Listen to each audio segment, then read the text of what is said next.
Assalamualaikum warahmatullahi wabarakatuh. Perkenalkan, nama saya Sulistiani dari kelas KWU 22A, Prodi Kewirausahaan Fakultas Ekonomi Bisnis.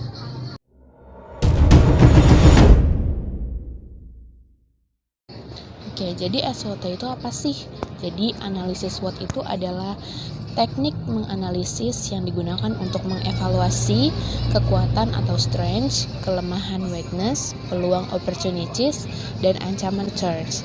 Jadi teknik ini itu biasanya digunakan dan diterapkan di dalam seluruh perusahaan atau organisasi secara umum maupun dalam proyek-proyek tertentu.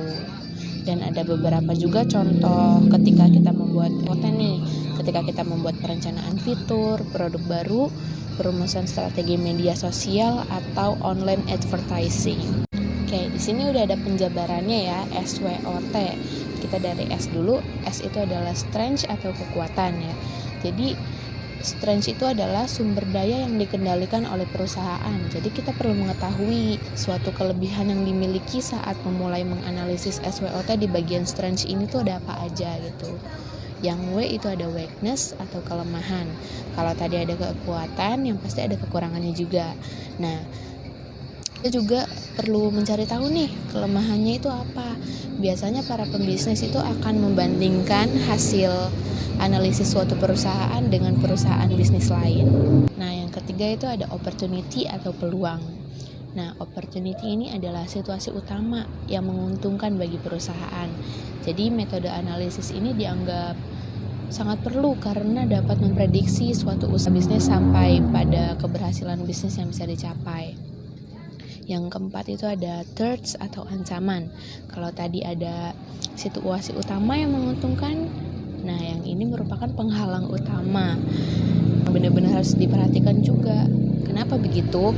Karena tujuannya untuk mengetahui nih apakah bisnis bisa bertahan dari masa ke masa yang akan datang.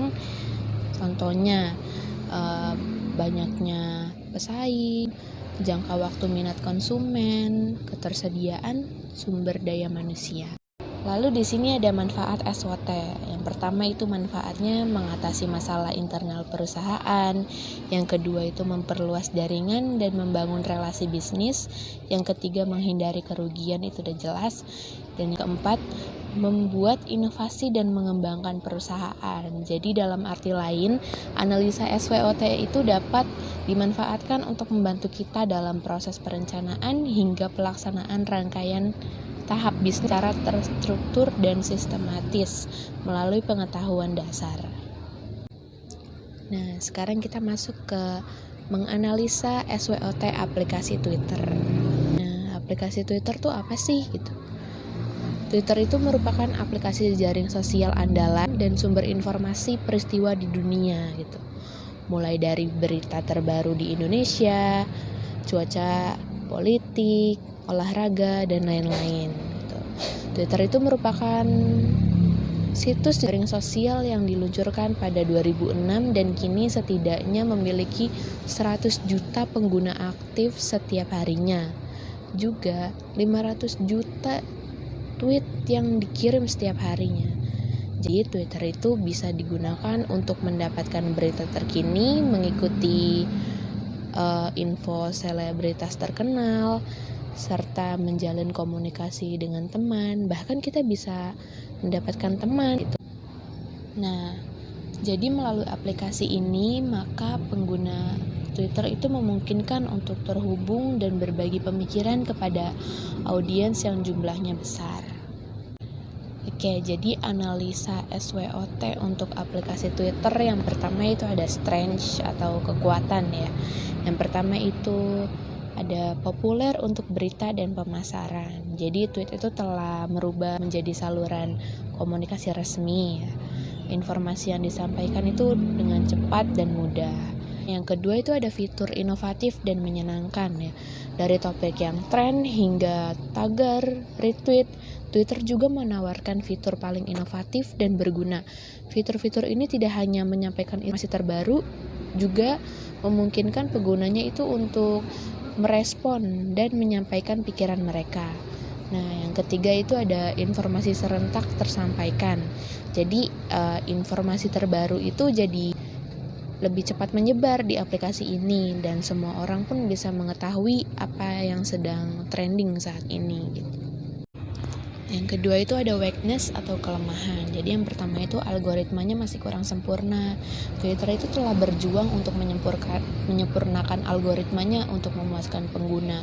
Kebanyakan pengguna itu tidak puas dengan fungsi pelarian Twitter, garis waktu, tweet yang tidak relevan atau palsu, dan pelecehan atau penyalahgunaan. Yang kedua itu ada ketergantungan berlebihan pada iklan. Jika kita lihat model bisnis Twitter itu sebagian besar pendapatan Twitter berasal dari iklan. Nah, yang ketiga itu ada akun palsu atau fake account. Twitter itu melaporkan bahwa sekitar 5% dari pengguna aktif harian adalah akun palsu atau spam. Jika akun spam atau jahat ini terus bertambah, reputasi Twitter dapat sangat berpengaruh. Yang keempat itu tidak bisa menginformasikan sesuatu secara panjang dan lebar. Karena saat kita ingin men-tweet sesuatu sangat terbatas gitu. Maksimal harus 140 karakter dan tidak boleh lebih. Yang ketiga itu ada peluang atau opportunity. Yang pertama itu membuka toko online. Jadi bisnis itu sudah memasarkan produk mereka di Twitter. Jadi akan menjadi nilai tambah yang bagus gitu untuk menawarkan toko virtual atau pasar untuk dijual langsung ke pengguna. Yang kedua itu menawarkan solusi kerja jarak jauh. Jadi masa-masa yang tidak pasti ini telah mendorong perusahaan untuk mengadopsi solusi kerja jarak jauh seperti Zoom dan Microsoft Teams dengan meluncurkan fitur space obrolan untuk memudahkan dalam berdiskusi. Nah, yang ketiga itu tingkatan kepuasan pengguna. Jadi Twitter itu dapat membuat penggunanya itu bebas dengan mengambil tindakan untuk mengurangi pelecehan, memerangi berita hoaks dan informasi yang salah gitu. Nah, yang terakhir ada ancaman atau threats.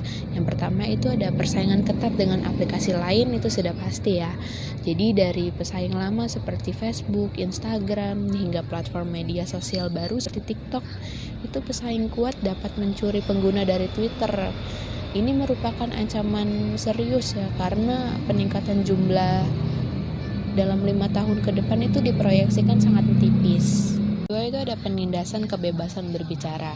Pemerintah otoriter, militer, serta diktator itu membenci alat apapun yang digunakan oleh massa untuk menggulingkan mereka dari kekuasaan dan dapat memberlakukan larangan total di Twitter. Yang ketiga itu ada influencer keluar dari platform. Jadi kapanpun seorang influencer itu dapat meninggalkan Twitter dan beralih ke platform pesaing lain. Ini memungkinkan dapat menyebabkan migrasi massal pengikut dan sangat mempengaruhi pendapatan atau basis pengguna Twitter. Sekian presentasi menganalisa SWOT perkembangan media sosial dari saya. Kurang lebihnya mohon maaf. Assalamualaikum warahmatullahi wabarakatuh.